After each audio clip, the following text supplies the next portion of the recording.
Hello बच्चों, आज का हमारा टॉपिक है एटॉमिक एंड मॉलिक्यूलर मास क्या होता है। सबसे पहले बात करते हैं रिलेटिव एटॉमिक मास की।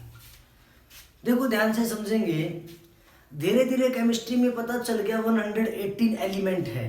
उस टाइम पे 118 से थोड़ा कम ज़्यादा होंगे एलिमेंट डिस्कवर होने लग गए। अब क्वेश्चन आया भी इन एलिमेंट्स का मास कितना है, वेट कितना उसके अंदर। अब वेट को मेजर करने के लिए हमारे पास कोई इंस्ट्रूमेंट नहीं था। अब तो हमारे पास बेटा केजी आ गया है। हम जैसे आपके घरों में बट्टे होते हैं जिनको बोलते हैं 500 का भी होता है, केजी का भी होता है, तब तक ये नहीं आए थे। ठीक है, अब क्वेश्चन आ गया भी मास कैसे कैलकुलेट किया जाए। और दूसरी बात ये है कि इनका मास बहुत कम होता है। ठीक है, तो कैसे इनको स्टडी किया जाए, कैसे देखा जाए। तो साइंस के सामने ना तो कोई इंस्ट्रूमेंट था जिससे हम माप सकते थे 5 किलो है, 10 किलो है, 2 किलो है, केजी उस टाइम तक नहीं आया था। तो एलिमेंटों का मास कैसे मेजर किया जाए। तो साइंस ने सोचा कि क्यों ना हम क्या करें, किसी न किसी एक एलिमेंट के मास को स्टैंडर्ड मान लेते हैं। देखो मैं आपको एक छोटी सी बात बताता हूँ बेटा, ये जो हाइट के मेजरमेंट है, मास की मेजरमेंट है, ये कोई नेचुरली नहीं है, हमने खुद बनाई है। ये कोई ऐसा नहीं है कि कहीं लिखा था कि इसके बराबर है, नहीं। हमने कभी एक मेजरमेंट तो चाहिए, तो हम लोगों ने स्टैंडर्ड मेजरमेंट बना रखी है कि भाई 1 kg में 1000 ग्राम होगा और सभी उसको बना रहे हैं, उसी के रिलेटिव हम चीज़ें स्टडी करते हैं। तो हमें एक्चुअल नहीं पता वर्ड क्या है, तो हम सारी चीज़ों को रिलेटिवली स्टडी करते हैं। 1 kg के हिसाब से देखते हैं, इसके इतने टाइम्स हैवियर है तो ये वेट इतना हो जाएगा। तो ऐसा ही काम एलिमेंटों में किया गया। उन्होंने कहा भी एक एलिमेंट के मास को स्टैंडर्ड मान लेते हैं, कुछ भी मान लेते हैं, मान लो 1 यूनिट मान लेते हैं। एक एलिमेंट के मास को 1 यूनिट मान लेते हैं। सबसे पहले सबसे ज़्यादा मिलने वाले एटम हाइड्रोजन को माना गया। भाई हाइड्रोजन का मास मान लो 1 यूनिट है। फिर देख लो बाकी बराबर में रख के हाइड्रोजन के कितने यूनिट के, मतलब कितने ज़्यादा हैवियर है दूसरे एलिमेंट। दूसरा एलिमेंट यहाँ रखा, यहाँ 20, 30, 50, 100 हाइड्रोजन के एटम रख दिए, तो देखा क्या बराबर है, नहीं है। तो हाइड्रोजन को स्टैंडर्ड माना, तो देखा बाकी एलिमेंट हाइड्रोजन से कितने गुना ज़्यादा हैवी है, उतने यूनिट उनका मास हो जाएगा। लेकिन हाइड्रोजन के केस में वैल्यू बड़ी फ्रैक्शनल आ रही थी, पॉइंटों में आ रही थी, एग्जैक्ट बराबर नहीं बन रहा था। ठीक है, अब क्वेश्चन आया भी हाइड्रोजन को छोड़ के ऑक्सीजन को चेक कर लो। ऑक्सीजन भी बहुत ज़्यादा है, ऑक्सीजन के अकॉर्डिंग भी हम पढ़ लेते हैं। लेकिन ऑक्सीजन के केस में भी दूसरे एलिमेंटों की वैल्यू क्या आ रही थी, फ्रैक्शनल आ रही थी। फिर पता चला भी कार्बन भी सबसे ज़्यादा यूज होता है, कार्बन को मान लो, कार्बन के मास को 1 यूनिट मान लो। ठीक है, लेकिन बाद में पता चला कि कार्बन का मास से फ्रैक्शन आ रहा है।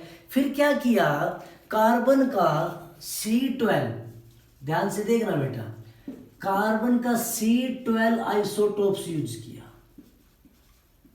C12 कैसे, कार्बन के 3 आइसोटोप्स होते हैं, C6C12, C6C13, C6C14। C12 सबसे ज्यादा पाया जाता है, मोस्ट अबेंडेंट होता है। तो कभी कार्बन के C12 को हम 12 यूनिट मान लेते हैं, यूनिट्स।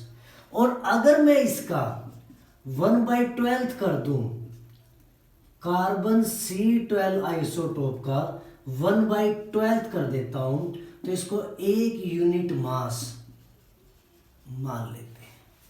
ठीक है, या फिर इसको 1 एटॉमिक मास यूनिट मान लेते हैं, 1 एटॉमिक मास यूनिट। ठीक, तो हमने क्या किया, कार्बन 12 का 1/12 पार्ट ले लिया और उसको 1 एटॉमिक मास यूनिट माना बेटा। तो अगर मान लो मैं डेफिनेशन पूछता हूं, 1 एटॉमिक मास यूनिट की क्या है, 1 atomic mass unit is equal to 1 atomic mass unit is equal to 1/12 of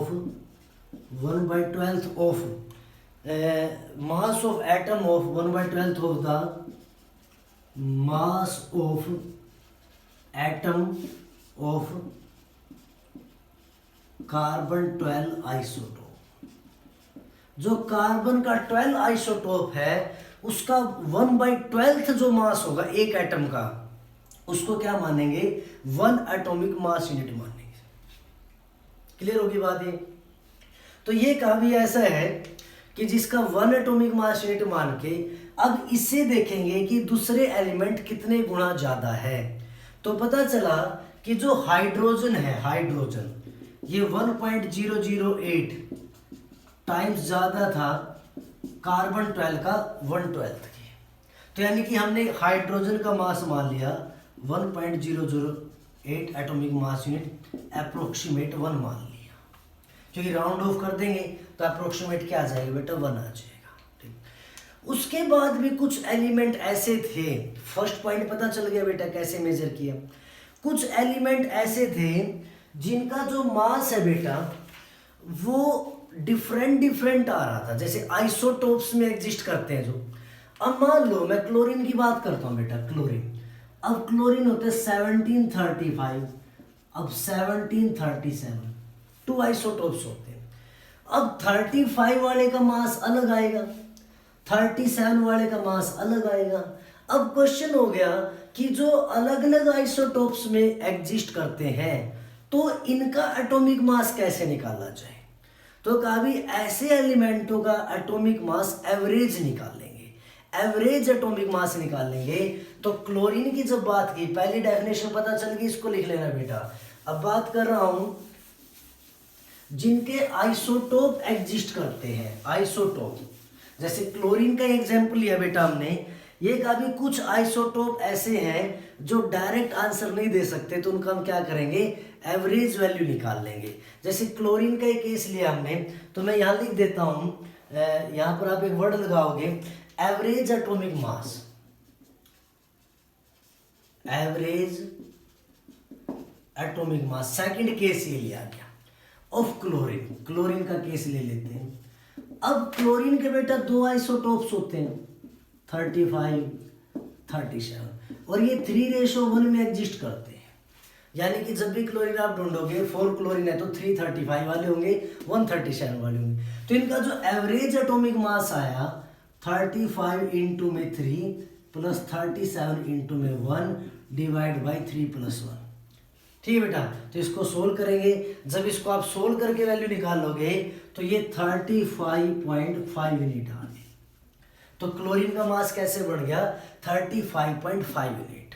तो कहते अगर कार्बन 12 के बाद भी अगर कोई ऐसा है सेकंड, उसमें आप क्या करोगे, एवरेज एटॉमिक मास ले लोगे।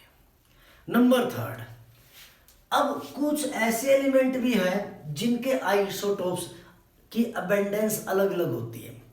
अबेंडेंस क्या है बेटा, कि वो इस नेचर के अंदर, जैसे कुछ आइसोटोप्स तो ऐसे होंगे जो 99% एग्जिस्ट करते हैं, कुछ ऐसे जो बिल्कुल ट्रेस अमाउंट में एग्जिस्ट करते हैं। जैसे मान लो मैं नियोन की बात कर रहा हूं, अब नियोन के बेटा 3 आइसोटोप्स होते हैं, 20, 21 और 22। ठीक है बेटा। अब ये एलिमेंट मोस्ट ऑफ सबसे ज्यादा नियोन 20 एग्जिस्ट करता है। इसकी जो अबंडेंस होती है, आप इसको अबंडेंस बोलोगे, वो अप्रोक्सीमेट 90.51% होती है। और 21 वाले की बेटा अप्रोक्सीमेट 0.27 होती है, और 22 वाले की बेटा 9.22% होती है। तो ये क्या इनकी परसेंटेज, इसको बोलते हैं अबंडेंस परसेंटेज, अबंडेंस परसेंटेज। ठीक है। अब क्वेश्चन है अभी जो एलिमेंट, अगर आप ध्यान से देखो, अगर मैं एवरेज की बात करता हूं, ये वाला तो सबसे ज्यादा एग्जिस्ट करता है, फिर तो इसी के हिसाब से सिस्टम चलना चाहिए। तो क्या जो एलिमेंट अलग अलग अबंडेंस में एग्जिस्ट करते हैं तो भी इनका एटॉमिक मास या हम मास यूनिट एवरेज निकाल लेंगे।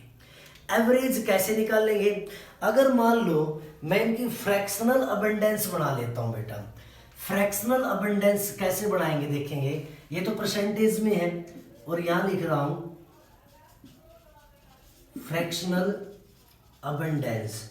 तो इसको 100 से डिवाइड कर दो तो 0.9051, 0.0027, 0.0922। तो अगर हमें किसी की फ्रैक्शनल अबंडेंस पता है तो भी हम एवरेज मास निकाल लेंगे।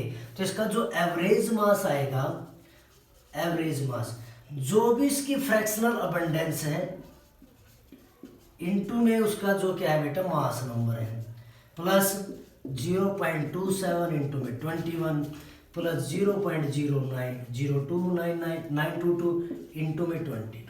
तो इनकी फ्रैक्शनल अबंडेंस को इंटू में उनका मास नंबर कर दो तो वहां से टोटल वैल्यू आ जाएगी।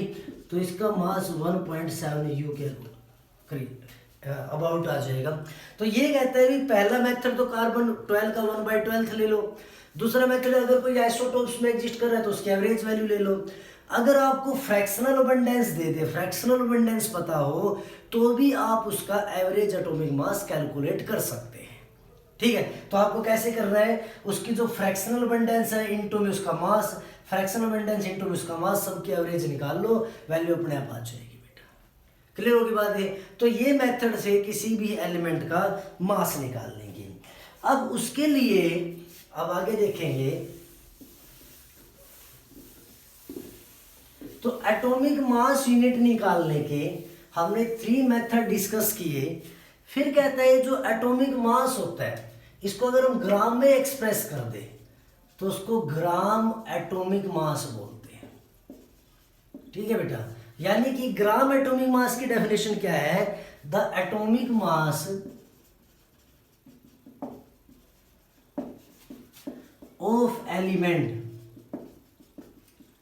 Express in grams is called gram atomic mass. तो उसको क्या बोलते हैं बेटा, ग्राम एटॉमिक मास बोलते हैं। ठीक, एक और वर्ड आता है बेटा मोलिकुलर मास। मोलिकुलर मास क्या होता है, मोलिक्यूल के अंदर जितने भी एलिमेंट हैं उन सबके मास को जोड़ दो तो वो क्या आ जाएगा, मोलिकुलर मास। और एलिमेंट का मास कैसे निकालना है, 1/12 C12 के जितने टाइम्स वो मल्टीप्लाई होंगे तो उन सबको जोड़ देंगे तो क्या आ जाएगा, मोलिकुलर मास आ जाएगा। यानी कि is the number of times molecule of the substance heavier than. Molecular mass क्या होता है, it is the number of times heavier, नहीं हैवियर की स्पेलिंग दोबारा चेक करेंगे, HEAVIER,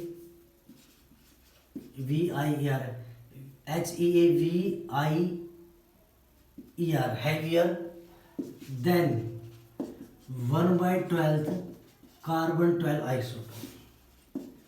यानी कि कार्बन 12 आइसोटोप के जो जितना गुना ज्यादा हैवियर होता है वो उसका मोलिकुलर मास कहलाता है, कोई भी मोलिक्यूल जितने टाइम्स है।